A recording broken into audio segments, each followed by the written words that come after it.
பெரம்பலூரில் புதிய வீட்டு வரி ரசீது வழங்க 25,000 ரூபாய் லஞ்சம் பெற்ற நகராட்சி வருவாய் ஆய்வாளர் கண்ணனை லஞ்ச ஒழிப்பு போலீசார் கைது செய்தனர். கூடுதல் விவரங்களை செய்தியாளர் அருண் வழங்கிட கேட்கலாம். அருண், வணக்கம். இந்த சம்பவம் தொடர்பான மேலும் தகவல்கள் என்ன?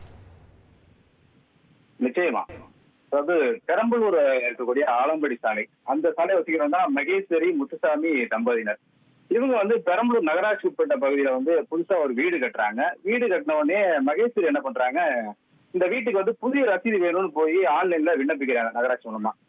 அப்போ இது பொறுத்து மகேஸ்வரியோட உறவினர் மெய்யன்றவர்கிட்ட சொல்றாங்க, இந்த மாதிரி புதுசா வீடு கட்டியிருக்கோம், எங்களுக்கு ரசீது வாங்கி கொடுக்கணும்னு மெய்யன்ட்ட சொல்றாங்க. மெய்யன் போய் நகராட்சியில் இருக்கக்கூடிய வருவாய் ஆய்வாளர், அதாவது புதுக்கோட்டை மாவட்டத்தை சேர்ந்தவர் கண்ணன், இவர் அங்க வருவாய் ஆய்வாளராக இருக்காரு. இவர்கிட்ட போய் முறையிட்டாரு, இந்த மாதிரி எனக்கு அங்க உறவினர் ஒருத்தர் வீடு கட்டியிருக்காங்க, இதை பொறுத்து ரசீது கொடுங்கன்னு கேட்கிறாரு. அப்ப இந்த வருவாய் ஆய்வாளர் 25,000 ரூபாய் லஞ்சமா கொடுத்தாதான் என்னோட பிசினஸுக்கு ஜிஎஸ்டி நோட்டீஸ் வந்திருக்கு பாரு. ஏய், உடனே ஜிஎஸ்டி எக்ஸ்பர்ட் பேசு. உடனே எப்படி கிடைக்கும்?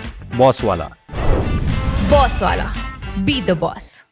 நான் உங்களுக்கு புது ரசீது போட்டு கொடுப்பேன், இல்லைன்னா போட்டு கொடுக்க மாட்டேன்னு கராரா சொல்லிடுறாரு. இதுல மையன் என்ன பண்றாரு, மனமுடிஞ்சு போய் மாவட்ட லஞ்ச ஒழிப்புத்துறையில போய் ஒரு புகார் மனு கொடுக்குறாரு. இந்த மாதிரி லஞ்சம் கேட்கிறாரு புதுதா ரசீது போடுறதுக்கு.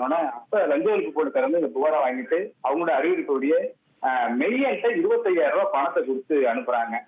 மெய்யன் ஆய்வாளர் கண்ணனுக்கு போன் பண்ணி எங்க வீட்டுல வாங்கிக்கிங்க பணத்தை அப்படின்னு சொன்னோன்னே கண்ணனும் மெய்யன் வீட்டுக்கு போறாரு. அங்க மெய்யன்ட்ட கண்ணன் பணம் வாங்கும் போது அங்க மறைஞ்சிருந்த லஞ்ச ஒழிப்பு போலீசார் கண்ணனை கையும் குளமா கைது செய்து அவர்கிட்ட விசாரணை பண்ணிட்டு வராங்க. இதுல இன்னொரு விஷயம் என்னன்னா, கடந்த மாதத்துக்கு முன்பு இதே போல ஒரு சம்பவம் இதே நகராட்சியில வேலை செய்யற ஒரு அலுவலர் லஞ்ச ஒழிப்புல மாட்டினது குறிப்பிடத்தக்கது. இப்ப 2வது முறையா 2 மாதங்களுக்கு இடைவெளியில இது 2வது சம்பவம் நடைபெற்றிருக்கிறது.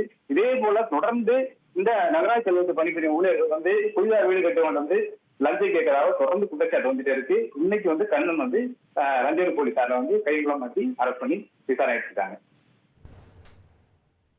தகவல்களுக்கு நன்றி அருண்.